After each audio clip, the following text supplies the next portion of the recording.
In this example, we are looking at a high-grade 50 square centimeter composite panel designed for aerospace and aviation purposes with a depth of 1 centimeter.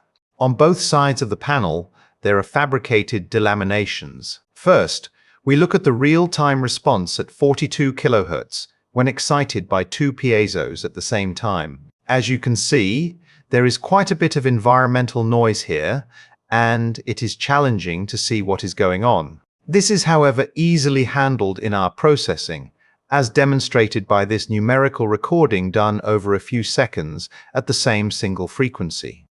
Now we can already identify some delaminations without problems. As this is a numerical recording, we can obviously also display this in 3D. Here we have aligned the 3D view to fit with the 2D display, but you can play around with it as you like. Of course, when we then run our patented damage detection scan algorithm, in this case from 30 to 100 kHz, the image becomes much clearer.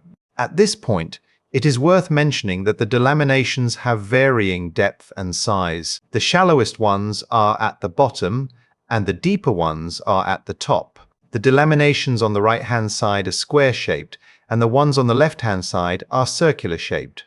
As with a single frequency scan, the shallowest delaminations pop up straight away. When we start hitting the higher frequencies, the smaller delaminations pop up as well.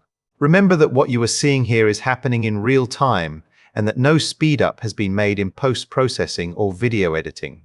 If we let the algorithm run longer to gather more data, the image would become even more clear, but the video would be too long and I would run out of sensible things to say. If you are curious about what more our instruments can do, please don't hesitate to get in touch.